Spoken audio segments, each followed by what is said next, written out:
네, 우리 계속해서 엘리야, 엘리사 시리즈를 하고 있습니다. 여덟 번째입니다. 전쟁. 전쟁이라는 제목으로 우리 함께 같이 내용 나누겠습니다. 여러분, 성경은요, 늘 인간의 상황을 잘 알고 있고 또 우리로 하여금 그 다른 사람들을 보면서 우리의 실태, 우리의 실황을 보게 하는 것입니다. 그래서 성경이 참 놀라운 것이에요. 성경은 인간에게 큰 선한 행위와 동시에 막대한 악의 잠재력이 존재함을 여실없이 보여주고 있습니다. 우리가 엘리야, 엘리사의 그 시대 속을 들여다보고 있지만 오늘 현재라는 이 시간과 공간 속에서 동일하게 역동하는 원리는 같다고 우리 성경은 계속 알려주는 것입니다. 아합이라는 자, 그리고 더불어 그보다 더욱더 악독하고 기세등등한 아내 이세벨, 그리고 아합 왕을 이어서 왕이 된 아들도 보게 되는 것입니다. 오늘은요, 그 북이스라엘 아합 왕을 이어서 왕이 된 아들 여호람을 보려고 합니다. 이 여호람은요, 유다 왕 때의 여호람과 동명이인으로서 차별을 두기 위해서 어떤 성경은 요람이라고 표기도 합니다. 그래서 제가 설명할 때는 요람이라고 이렇게 표현을 하도록 하겠습니다. 여호람 왕이 요람이다. 그래서 이 왕 요람에게는요, 큰 이슈가 생겼습니다. 전쟁이었습니다.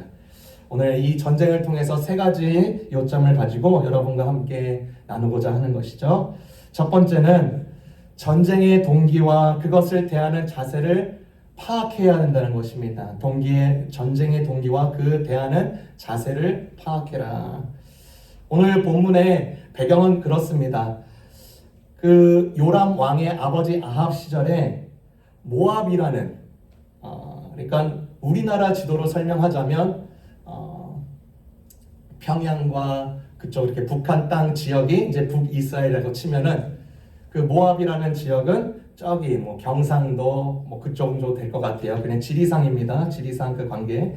그 모압이라는 지역을 동신국으로 삼고 있었습니다.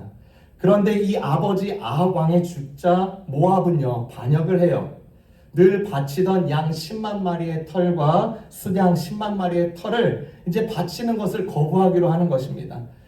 이에 이제 요람 왕은 이제 붕괴를 하기 시작하는 것이죠. 그리고 이제 모압 지역을 쳐부숴야겠다. 연합군을 형성하기로 결정을 합니다. 그 당시에 그 남이스라엘, 남유다의 왕 여호사밧은 이미 아합 정권과 정략 결혼을 맺은 사돈 관계와 같기 때문에 이 요람 왕의 전쟁 연합의 청을 흔쾌히 들어줬습니다. 유다 왕 여호사밧은요, 근처에 에돔이라는 그 지역의 통제권을 가지고 있었기 때문에 이 전쟁에 여호사밧은 에돔 왕까지 끌어들이는 것입니다. 그래서 이제 북이스라엘, 남유다의 왕, 에돔의 왕, 이 세 전선이 구축이 딱 순식간에 돼버린 거예요. 구색이 맞춰졌습니다.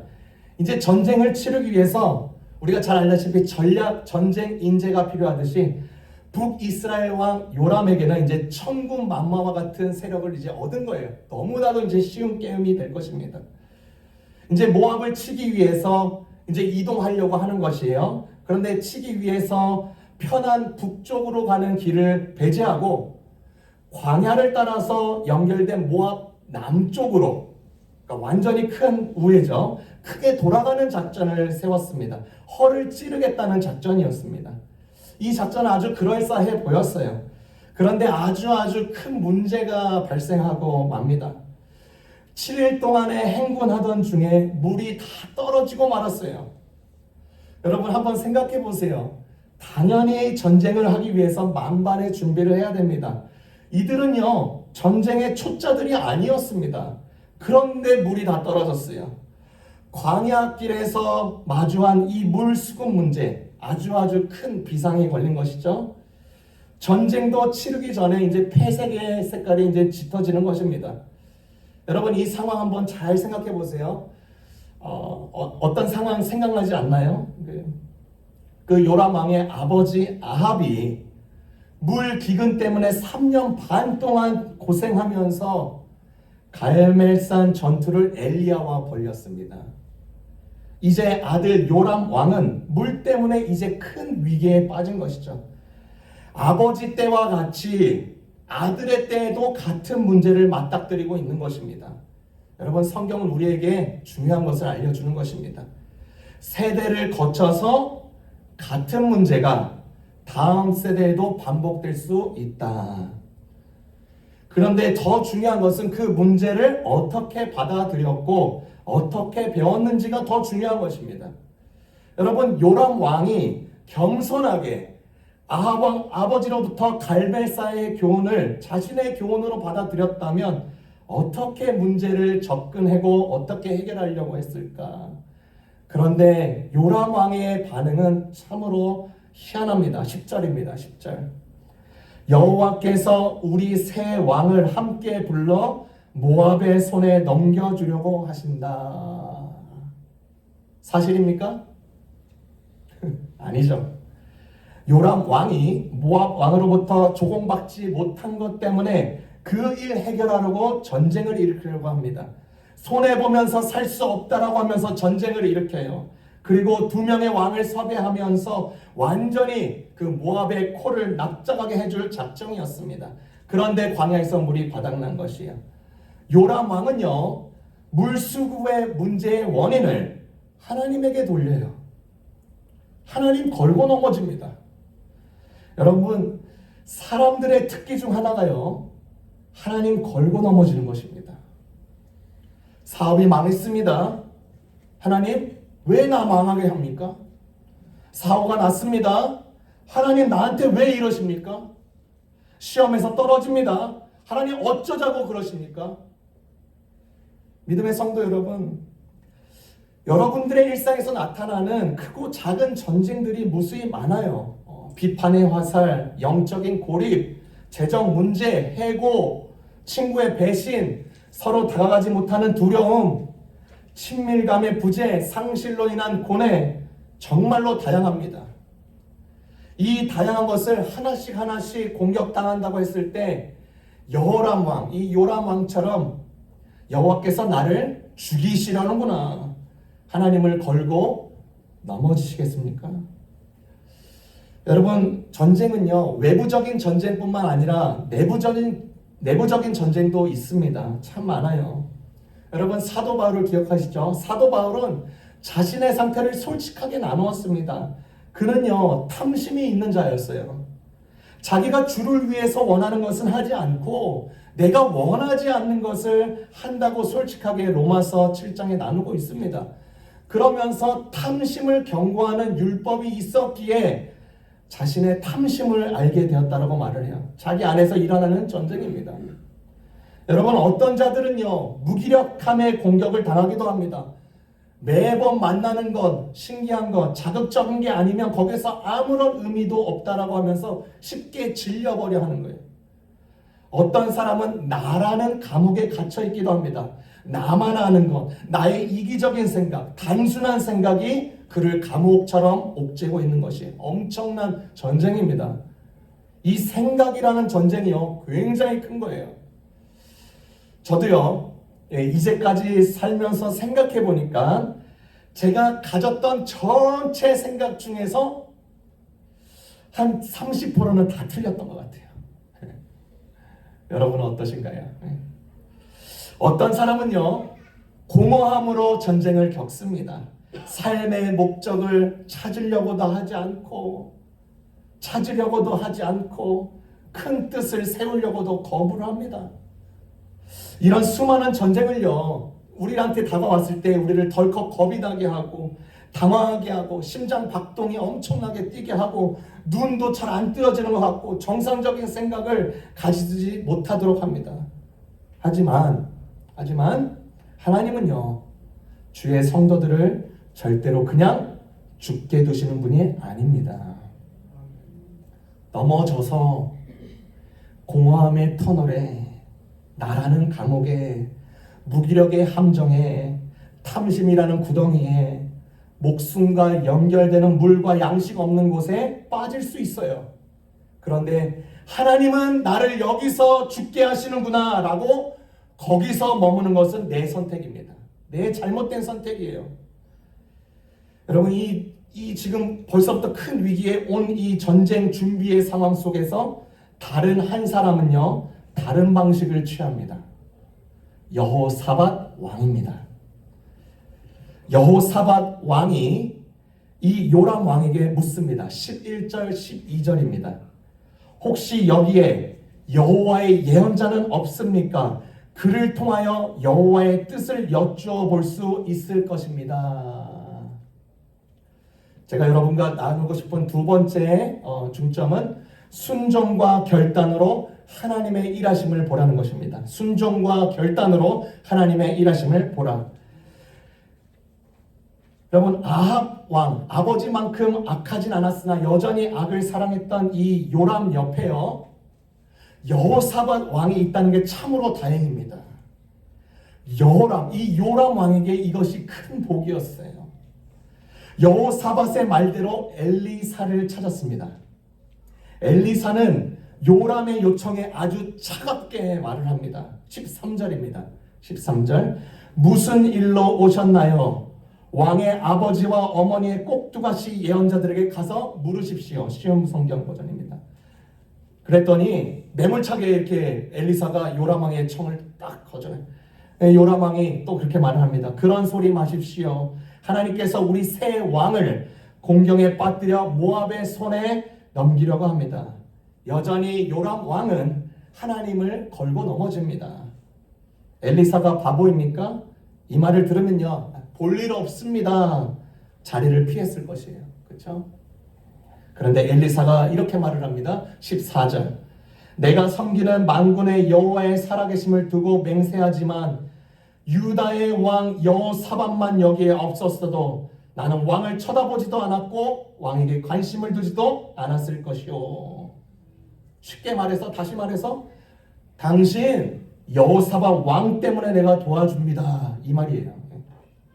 여러분, 하나님의 신실한 자들, 그렇죠? 하나님을 사랑하는 자들 어떻게든 곁에 두십시오.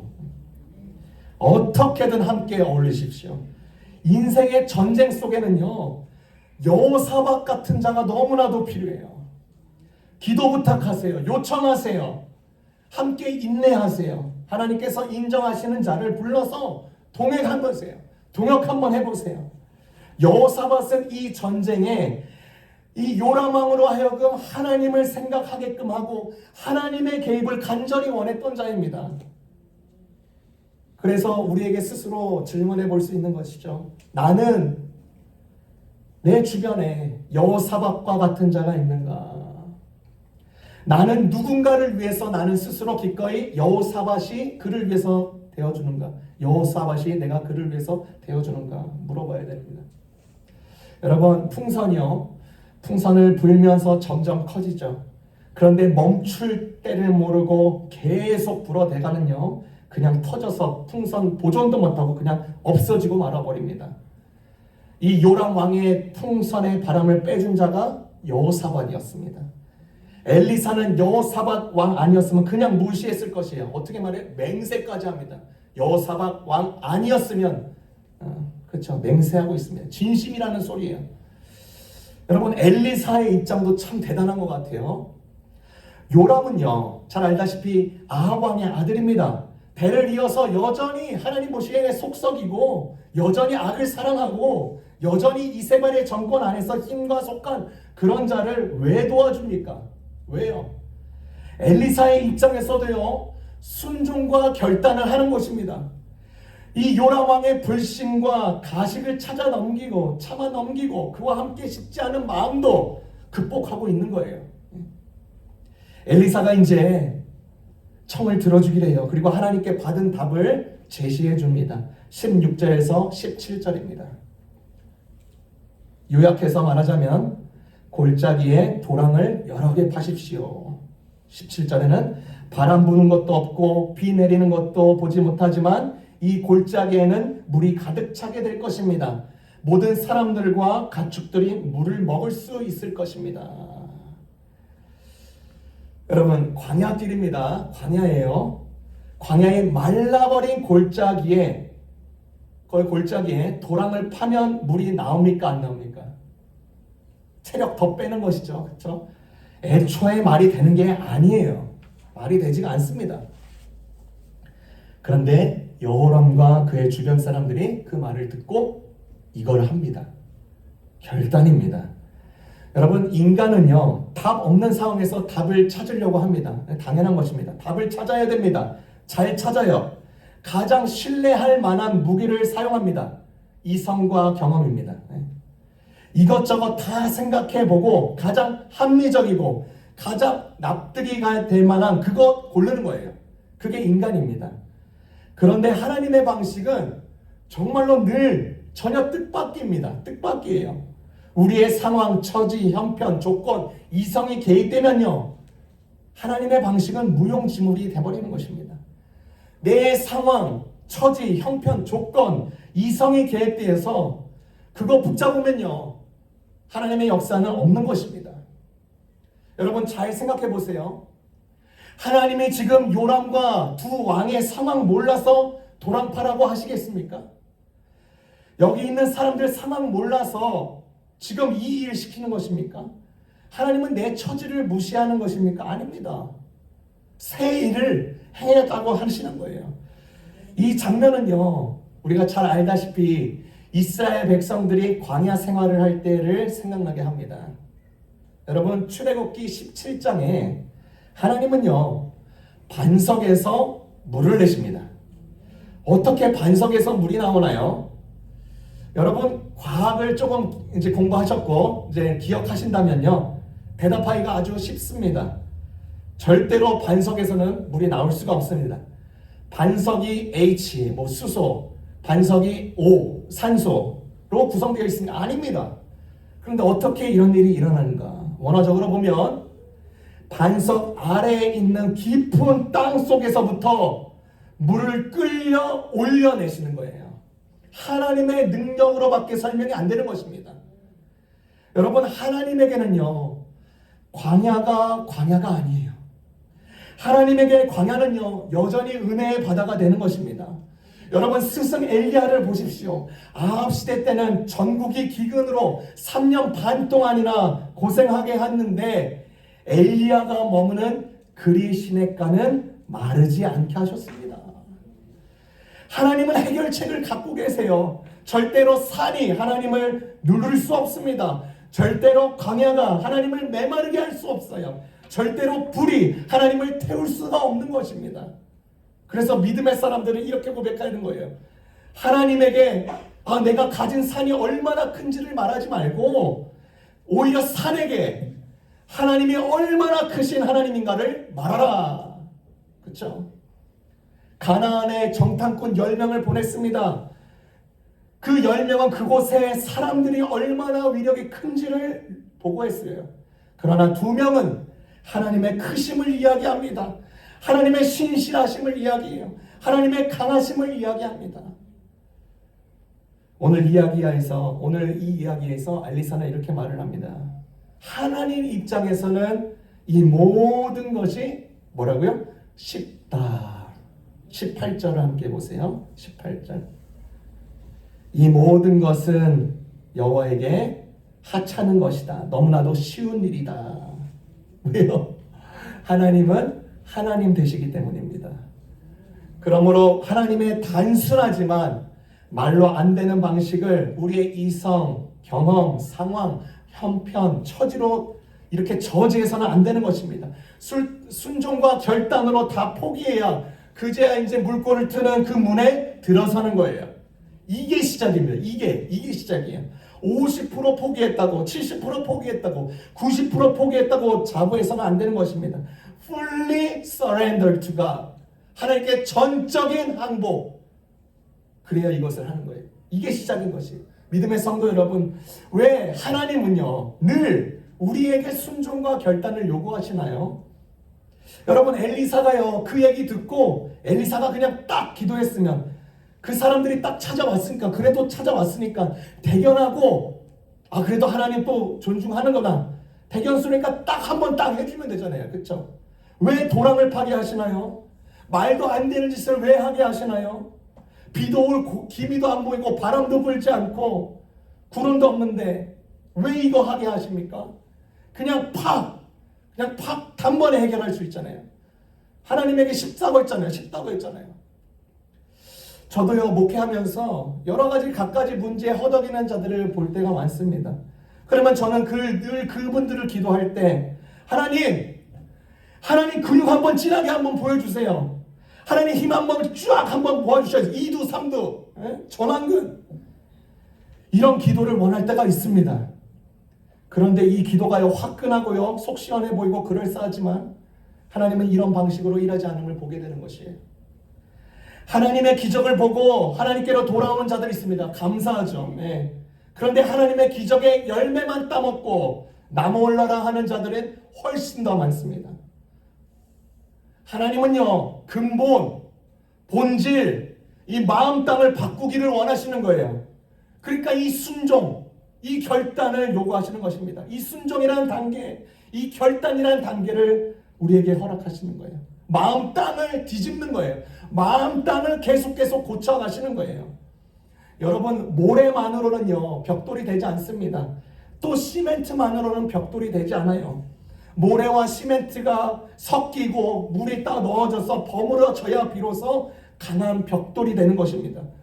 하나님의 말도 안 되는 명령과 우리의 순종과 결단이 버무려져야 강한 벽돌이 되는 것입니다. 말 발굽에도 깨지지 않는 벽돌이 되는 거예요. 하나님은 그걸 요구하고 계시는 것입니다.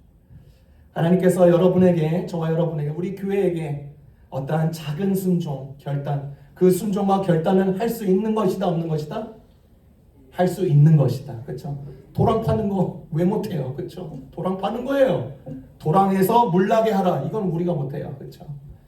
도랑 파는 거 항상 기억해야 돼요. 하나님이 우리에게 순종과 결단 요구하시는 것, 우리에게 부담되는 것, 우리가 못하는 것, 우리에게 정말로 어려운 것 아니라는 것입니다. 그거 하나부터 해보시기를 주의 이름으로 축원합니다. 세 번째입니다. 전쟁은 끝날 때까지 끝난 게 아니다. 도랑을 팠어요. 이튿날이 됐습니다. 에돔 쪽에서부터 물이 흘러나오면서 골짜기 도랑에 가득 차기 시작합니다. 하나님 약속 이뤄주셨습니다.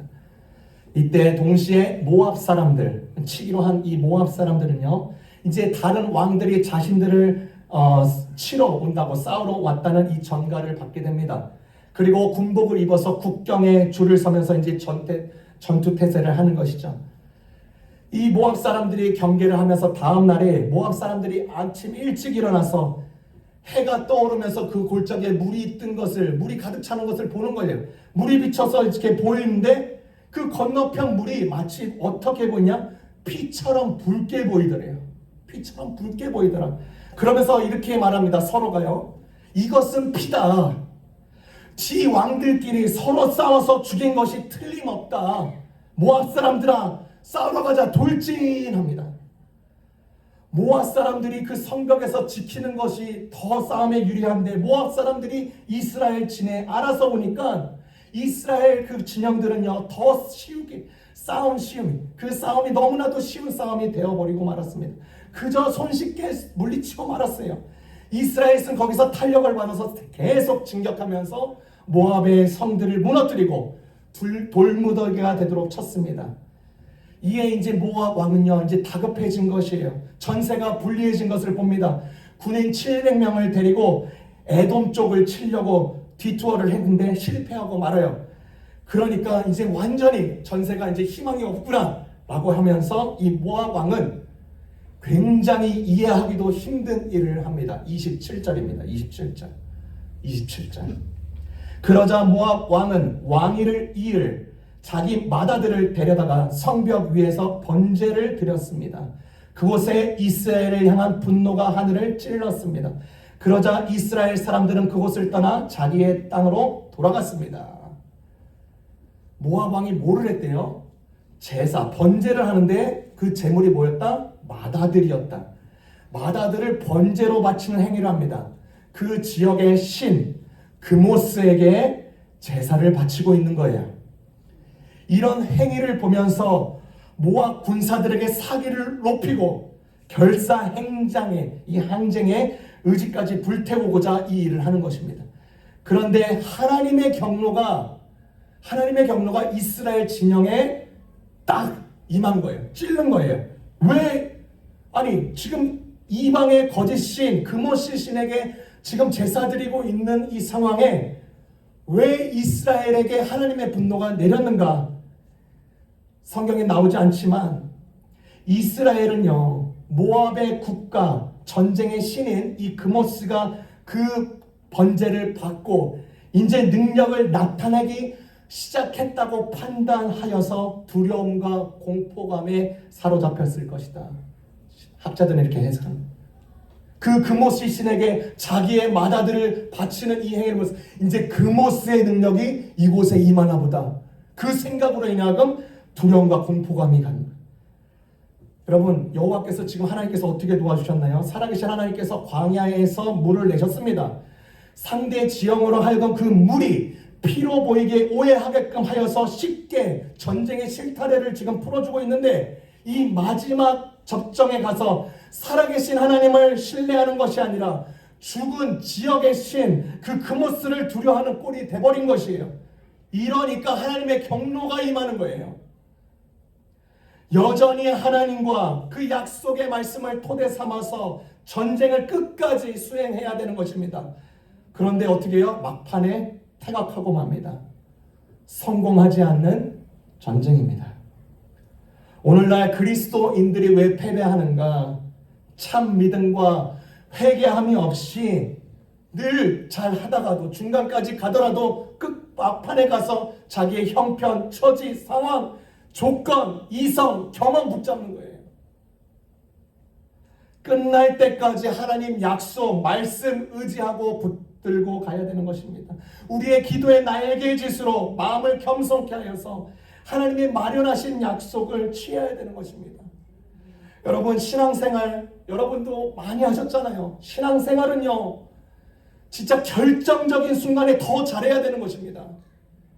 평상시는 잘 모를 수 있어요, 이 신앙에 대해서요. 그런데 이런 큰 전쟁을 같은 경우 맞이할 때 하나님의 인도하심과 복으로 인해서 약속하심을 위해서 룰루랄라 하면서 코앞에 지정해서 이제 깃발 꽂아서 승리하는 상황에 그때까지 정신 차리고 더 잘해야 되는 것입니다.